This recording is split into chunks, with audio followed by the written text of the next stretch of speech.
আপনি তুমি জবাব দাও। শিমলা পাড়ায় চিকিৎসার অভাবে বাচ্চা কেন মারা গেল জবাব দাও। শিমলা পাড়ায় হসপিটাল উন্নত করতে হবে ডাক্তার বাবু জবাব দাও।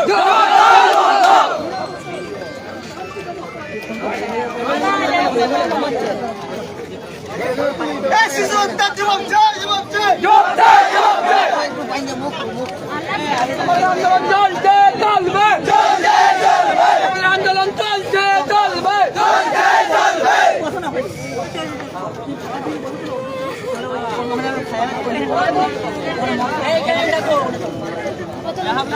পাখা করে একটা দুটো আন্না করে পাখা